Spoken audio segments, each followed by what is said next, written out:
रचना सिंह एक बार फिर से स्वागत करती हूँ आपका अपने YouTube चैनल पे। और आज की इस वीडियो में हम झारखंड की जनजातियों के बारे में बात करेंगे। इससे पहले की जो 2-3 वीडियो हैं उसमें झारखंड के बारे में जनरल नॉलेज हम लोग देख चुके हैं, जिसमें हम झारखंड के नृत्य के बारे में भी जाने थे कि कौन कौन से नृत्य कला झारखंड का फेमस है। तो उसी तरह आज के झारखंड की कुछ जनजातियों के बारे में हम ये टॉपिक क्लियर करेंगे जो एग्ज़ाम्स में पूछे जाते हैं। तो झारखंड के प्रमुख जनजातियों से जानने से पहले जनजातियों के बारे में कुछ जान लेते हैं। जैसे कि झारखंड में जनजातियों का अधिवास पूरा पाषाण काल से ही रहा है। अगर पूरा पाषाण काल की हम बात करें तो झारखंड में जनजातियों को हम उसी टाइम से जानते हैं। और अगर आदिवासी शब्द की अर्थ की बात करें कि आदिवासी शब्द का शाब्दिक अर्थ क्या है, तो शाब्दिक अर्थ की बात करें तो है कि आदिकाल से रहने वाले लोग। तो आदिकाल से रहने वाले लोग को हम आदिवासी शब्द मतलब आदिवासी कहते हैं। इसके साथ ही हमारा जो भारतीय संविधान का अनुच्छेद 342 342 है, इसके तहत भारत के राष्ट्रपति द्वारा जनजातियों को अधिसूचित किया जाता है।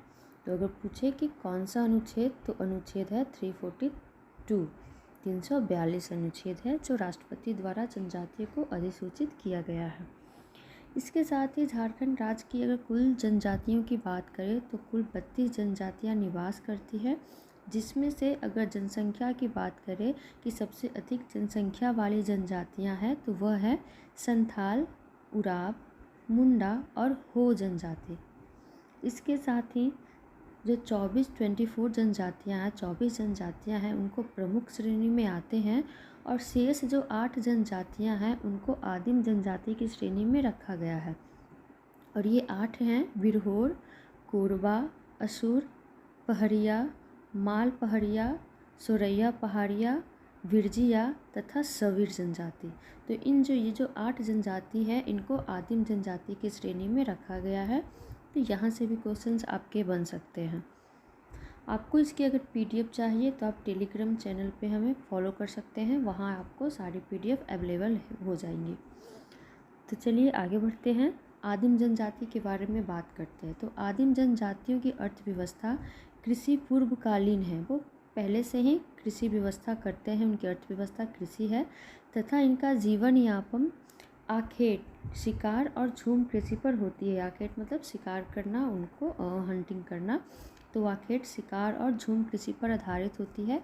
आदिम जनजातियों की अर्थव्यवस्था की अगर बात करते हैं तो कृषि के साथ साथ ये क्या है, आखेट और झूम कृषि वगैरह करते हैं। उसके बाद आते हैं खड़िया जनजाति और बिरहोर। तो झारखंड में खड़िया और बिरहोर जनजाति का आगमन कैमूर पहाड़ियों की तरफ से माना जाता है। ऐसा माना जाता है कि खड़िया और बिरहोर जनजाति कहाँ से आए हैं, तो कैमूर पहाड़ियों की तरफ से होकर आए हैं। इसके बाद है मुंडा जनजाति। तो मुंडा जनजाति के बारे में मान्यता है कि इस जनजाति ने रोहतास क्षेत्र से होकर छोटा नागपुर क्षेत्र में प्रवेश किया है। कहाँ से? रोहतास क्षेत्र से होकर छोटा नागपुर क्षेत्र में प्रवास किया है मुंडा जनजाति, ऐसा माना जाता है। इसके साथ ही झारखंड में जो नागवंश की स्थापना है वो भी मुंडा जनजाति का उसमें बहुत योगदान माना जाता है कि झारखंड में नागवंश की स्थापना में मुंडा जनजाति का अहम योगदान रहा है। नेक्स्ट है हमारा उराव जनजाति। उराव जनजाति दक्षिण भारत के निवासी थे जो विभिन्न स्थानों से होकर छोटा नागपुर प्रदेश में आए। इनकी एक शाखा राजमहल क्षेत्र में भी है, जबकि दूसरी शाखा पलामू क्षेत्र में बस गई है। ये है उराव जनजाति के बारे में। ये बहुत सारे स्थानों से होकर छोटा नागपुर प्रदेश में आए। इनकी 2 शाखा हैं, एक राजमहल क्षेत्र में और दूसरी कहाँ है, पलामू क्षेत्र में। इसके साथ ही झारखंड की राज्य की जनजातियां जो है वो श्रीलंका की बेडा तथा ऑस्ट्रेलिया के मूल निवासियों से साम्यता रखते हैं। ऐसा माना जाता है झारखंड की जनजातियां कि जो श्रीलंका की बेड़ा है और ऑस्ट्रेलिया के जो मूल निवासी हैं उनमें बहुत ज़्यादा सिमिलैरिटी है।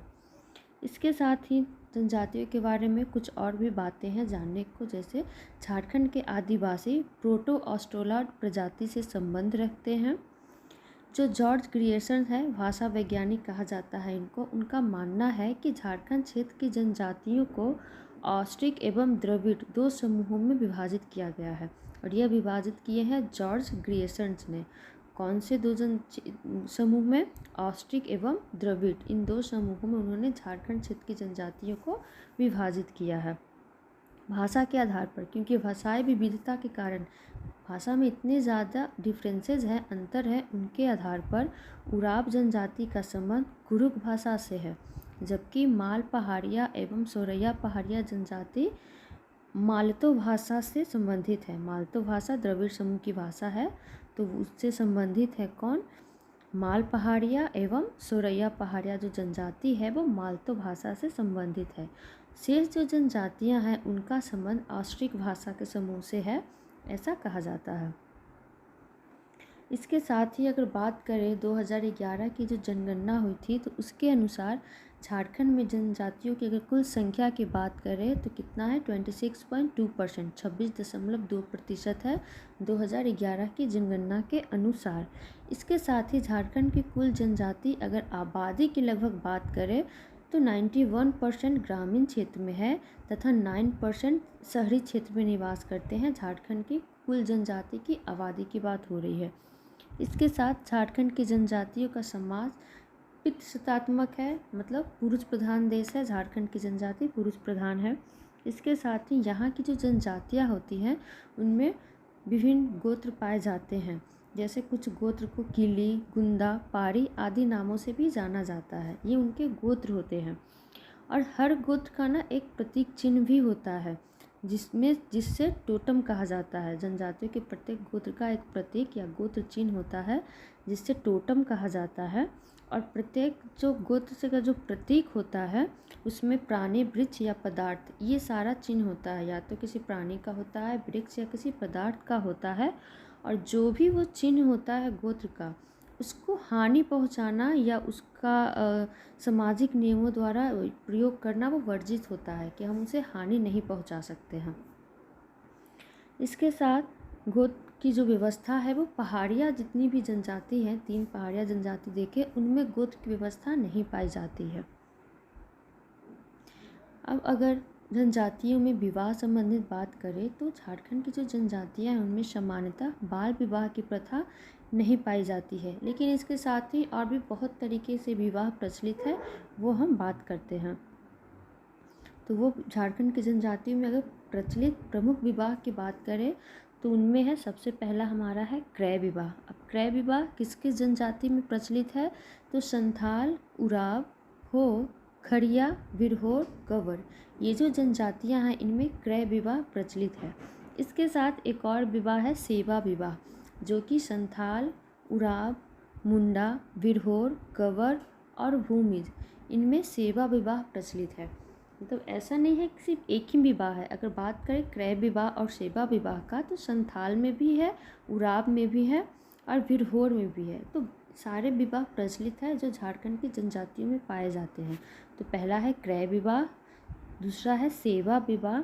इसके बाद बात करते हैं तो विनिमय विवाह, ये भी झारखंड के लगभग सभी जनजातियों में प्रचलित है। इसके साथ एक और है हठ विवाह।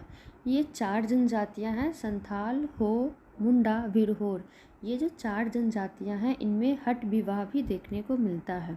इसके साथ हरण विवाह की बात करें तो ये भी झारखंड की कुछ जनजातियों में देखने को मिलता है हरण विवाह, जैसे कि उराव जनजाति, हो जनजाति, खड़िया जनजाति, विरहोर जनजाति, भूमि जनजाति, मुंडा जनजाति और सौरिया पहाड़िया जनजाति जो है उनमें हरण विवाह भी देखने को मिलता है। इसके साथ सहपलायन विवाह की अगर बात करें तो 3 जो जनजातियां हैं उनमें मुख्य रूप से सहपलायन विवाह देखा जाता है, जैसे मुंडा, खड़िया और विरहोर, ये जो 3 जनजातियां हैं यहाँ पे सहपलायन विवाह भी देखने को मिलता है। इसके साथ विधवा विवाह, ये भी संथाल, उराव, मुंडा, विरहोर और बंजारा, ये जो 5 जनजातियां हैं इनमें हम विधवा विवाह भी देख पाते हैं, इनमें होता है। इसके साथ ही झारखंड की जनजातियों में पाए जाने वाले कुछ प्रमुख संस्थान हैं, जैसे अखड़ा, सरना एवं युवागृह। अगर अखड़ा की बात करें तो अखड़ा क्या है? तो ये ऐसे संस्थान है जैसे पंचायत स्थल या नृत्य मैदान। सरना वही पूजा स्थल हो गया, और युवा गृह से बात है शिक्षण या प्रशिक्षण हेतु संस्था, जहां युवाओं को शिक्षण प्रशिक्षण दिया जाता है। तो ये 3 संस्था जो है वो झारखंड की जनजातियों में पाई जाती है। इसके साथ थोड़ा और जान लेते हैं ताना भगत। तो ताना भगत तथा सफा होरा ये जो है तो समूहों को छोड़कर शेष जनजातियां समाज प्रायः मांसाहारी होते हैं, मतलब सिंगा बोंगा के प्रति निष्ठा रखने वाले, ऐसा माना जाता है। ताना भगत और साफा होर जो है वो सिंग बोंगा के प्रति निष्ठा रखते थे। तो इनको छोड़कर बाकी जितनी भी जनजातियां हैं वो कौन से होते, वो प्रायः मांसाहारी होते हैं। इसके साथ जनजातियों का अगर धर्म है तो जनजातियों का प्राचीन धर्म सरना है, जिसमें प्रकृति पूजा की जाती है। ये लोग प्रकृति पूजा को करते हैं, जनजातियां जो होती है। जनजातियों के पर्व त्यौहार समानता की अगर बात करें तो कृषि एवं प्रकृति से ही संबंधित होते हैं, क्योंकि ये पूजा भी प्रकृति के ही करते हैं। तो पर्व त्यौहार भी उन्हीं के अकॉर्डिंग मनाते हैं, जैसे कृषि एवं प्रकृति के अनुसार इनकी पर्व त्यौहार मनाया जाता है। इसके साथ झारखंड की अधिकांश जनजातियों के प्रमुख देवता की अगर बात करें तो वो सूर्य हैं, जिन्हें विभिन्न जनजातियों में अलग अलग नामों से जाना जाता है। सूर्य भगवान है, कॉमन है, उन्हीं की पूजा होती है, लेकिन जो जनजातियों की विभिन्न प्रकार की जनजातियां हैं उनमें इनका नाम भी अलग अलग लिया जाता है। इसके बाद जो जनजाति समाज में अगर मृत्यु के बाद शवों की बात करें तो जलाने तथा दफनाने दोनों की प्रथा प्रचलित है। ईसाई उराब में शवों को अनिवार्यतः दफनाया जाता है। तो अगर जनजाति में शवों की बात करें कि मृत्यु के बाद, तो जलाते भी हैं और दफनाते भी हैं, दोनों प्रकार की यहाँ पे प्रथा प्रचलित है। इसके साथ एक और बात है कि राज्य की जो तूरी जनजाति है वो एक स्थान से दूसरे स्थान पर घूमते रहते हैं तथा उस घर में पहुंचते हैं जहां हाल में या तो किसी व्यक्ति की मृत्यु हुई हो या कोई शिशु जन्म लिया हो। ये वहां पर पहुंचते हैं कौन, तूरी जनजाति।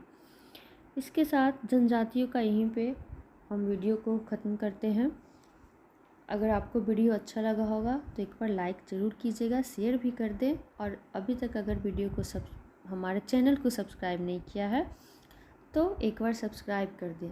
अब फिर से दूसरे वीडियो में झारखंड की कुछ और हम जानकारी लेकर आपके सामने आएंगे। तब तक के लिए धन्यवाद।